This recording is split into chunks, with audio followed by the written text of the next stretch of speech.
Welcome back, everybody, and welcome to another insert of The Movie Buffer. Tonight we're going to be discussing The Lovely Bones from book to movie.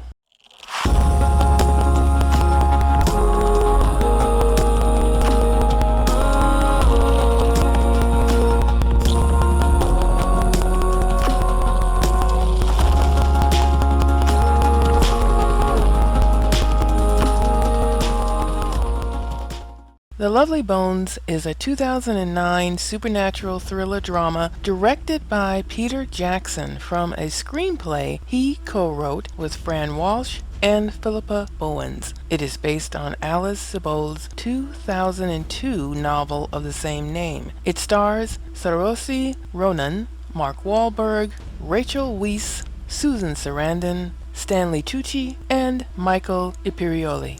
The plot follows a girl who is murdered and watches over her family from the in-between and is torn between seeking vengeance on her killer and allowing her family to heal.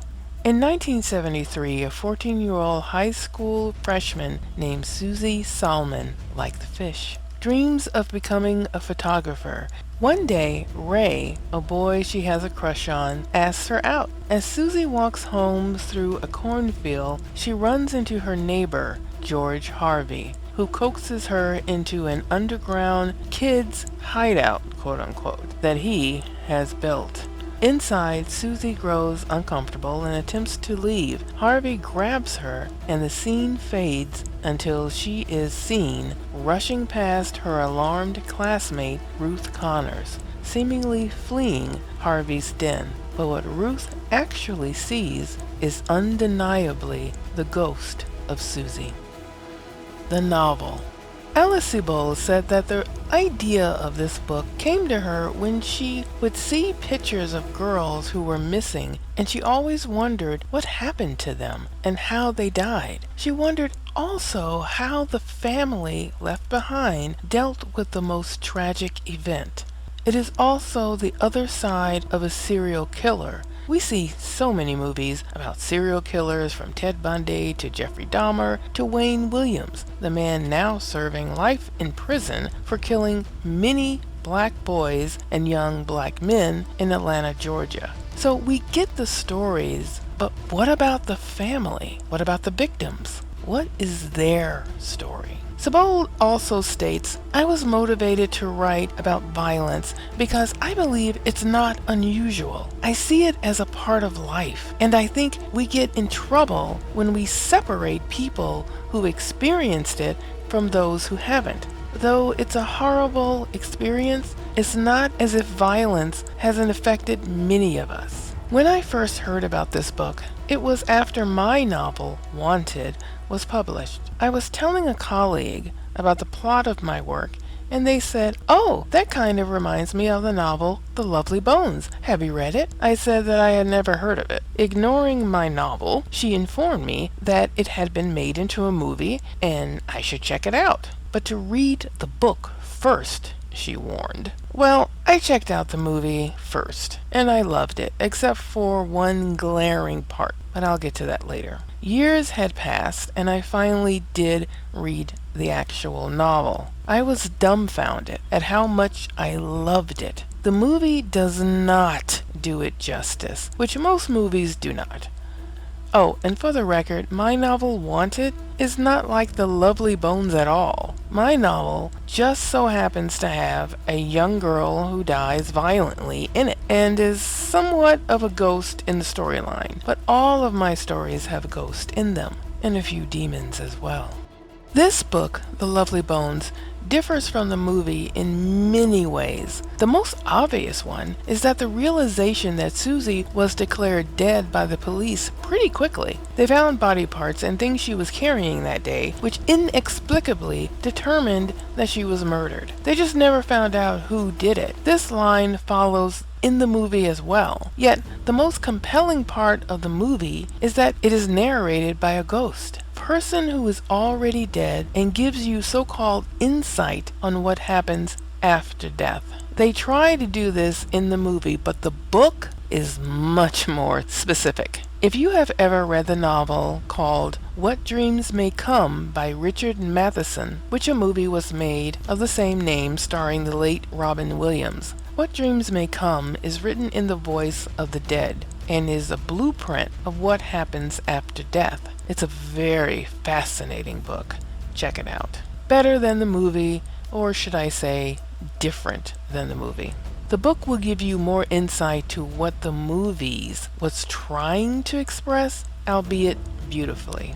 The book The Lovely Bones follows Susie from death to her watching her parents and siblings change and grow. It is very specific in its telling and where she is as a ghost and what the afterlife looks like. She calls where she is heaven, but the author lets you know that this is just a name taken from life and not necessarily the reality. For the dead, time is not linear. She is able to move back and forth through time and her own memories. This is what is the most interesting part of the book, as she is watching the grief and pain her family is going through, but also the grief she is going through. She is grieving right along with her family. She grieves them, plus the life that she will never have. The pain of watching her killer also go on with his life while her father suffers not knowing who killed her. It's not until her murderer dies himself and her family have grown and moved on that she is actually ready to move on herself. In the movie, time doesn't move like this,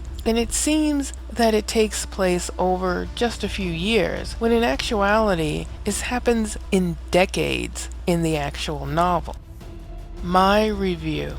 The movie has gotten mixed reviews. Rotten Tomatoes gave it basically 32 out of 100, stating, "It's stuffed full of Peter Jackson's typical dazzling imagery, but The Lovely Bones suffers from abrupt shifts between horrific violence and cloying sentimentality." Well, I have to kind of agree. It was a bit jarring, moving back and forth from the killer to Susie and her experiences, but I love the visuals of the movie, and I found all of the actors did an excellent job. Even Mark Wahlberg, who I feel actually gets a bad rap because of his, starting out as a rapper, is like he can never get over that. Mark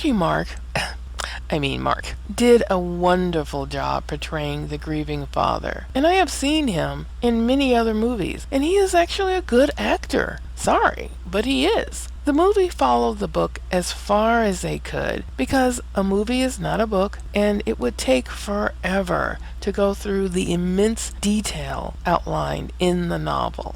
I totally recommend this novel to read. I totally recommend the movie to watch. The movie is actually very beautiful and spectacular vision to watch. It's kind of the same as What Dreams May Come. It was very beautiful and it had lots of graphics. I think because we think of death in a dream world state, that the imagery when they make movies comes from that type of dream world.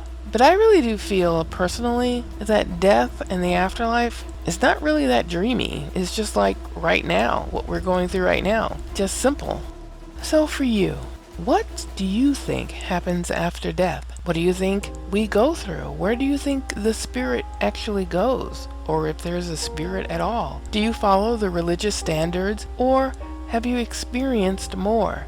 Have you encountered a ghost? Have you had weird, so-called coincidental activities in your life that reminded you of your loved one that you lost to death? My theory is that our loved ones do not leave us. They stay and watch over us throughout our entire lives, much like this movie. Love never dies, and our energy goes on.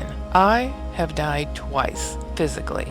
I saw what happens, at least initially. I have encountered ghosts. Therefore, for me, it is not a dream. It is very real. They exist. And so we will exist when we pass on, because our time is coming very, very soon. Sooner than you think. So have you seen or read The Lovely Bones? How does the book compare to the movie, and vice versa? Please make sure to hit the like, comment, and subscribe if you felt that this was worthy. Those things really help out the channel.